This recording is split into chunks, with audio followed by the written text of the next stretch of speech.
Alhamdulillah, kita kembali dalam Assalamualaikum. Terima kasih atas perhatian anda yang sentiasa bersama dengan kami sejak Assalamualaikum sahur. Alhamdulillah, insya-Allah, mudah-mudahan kami doakan semoga Allah memberkati segala perjuangan kita dalam bulan Ramadan ini, insya-Allah. Dan kita teruskan dengan topik yang kami bawakan pada kali ini, kempen Bina Bersama dengan Yayasan Mihrab. Insya-Allah kita bersama dengan Duta Yayasan Mihrab, iaitu Al-Fadil Ustaz Iqbal Zain. Assalamualaikum Ustaz. Waalaikumsalam warahmatullahi wabarakatuh. Alhamdulillah, terima kasih bersama lagi kami dalam Assalamualaikum ni Ustaz.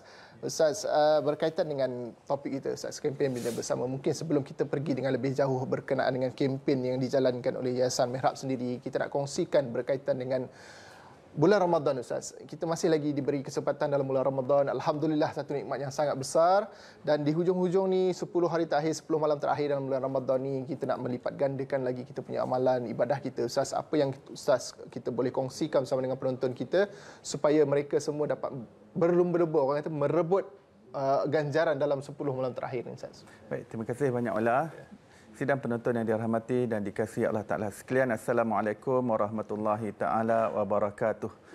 Jadi kita bersyukur pada Allah Ta'ala yang telah masih memberikan kita peluang dan ruang dan kesempatan untuk berada di dalam bulan yang penuh kemuliaan, sehingga Allah Ta'ala sampaikan nyawa kita sekarang ni masuk dalam 10 yang terakhir daripada Ramadan. Sebenarnya Allah yang nak beri kita pilihan, Allah yang nak buka haluan kepada kita, sama ada kita nak rebut ataupun tidak. Privilege yang Allah Ta'ala kurniakan hanya istimewa khusus untuk umat Nabi SAW sahaja, yang bernama Malam Lailatul Qadar.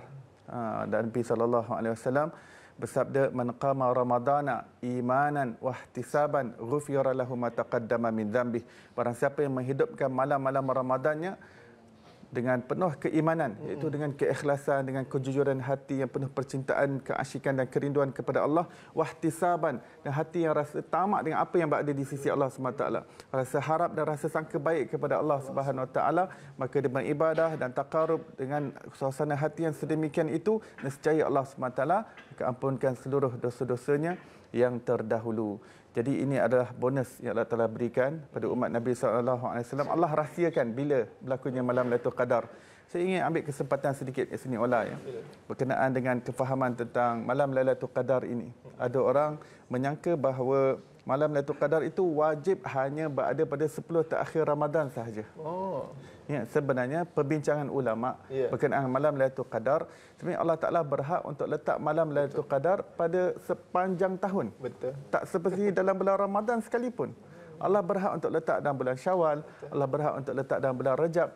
Akan tetapi Nabi SAW memberikan indikator bahawa kebanyakan Lailatul Qadar itu akan jatuh di dalam bulan Ramadan, dan indikator yang lebih khusus lagi daripada Rasulullah SAW bahawa possibility untuk berlakunya malam Lailatul Qadar itu lebih besar berlaku pada 10 terakhir Ramadan.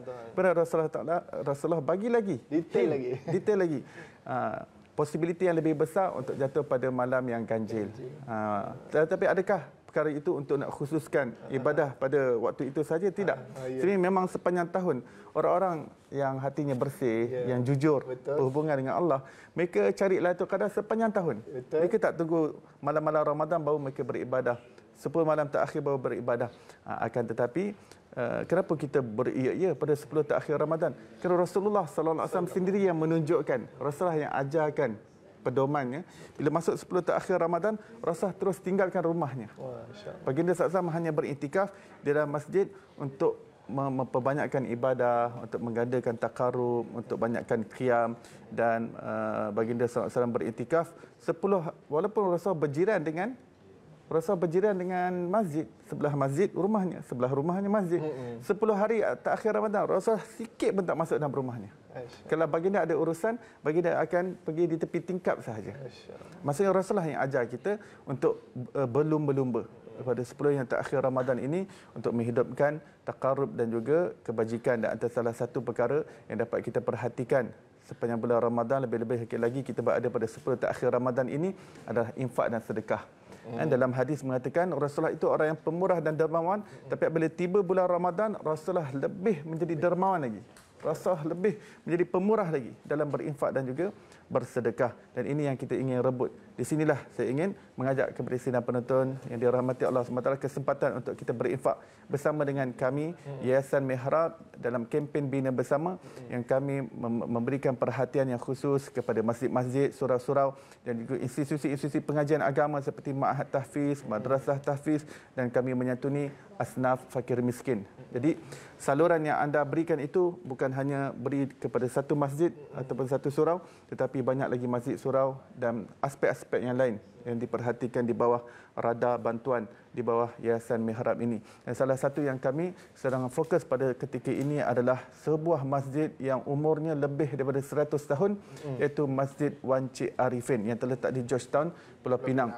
Jadi pada ketika ini pihak masjid mengalami kekangan dana yang hampir 1 juta ringgit untuk baik pulih semula masjid yang telah uzur, yang rosak teruk. Tiang-tiang yang menyokong atap dan juga bumbung juga telah rapuh dimakan anak-anak.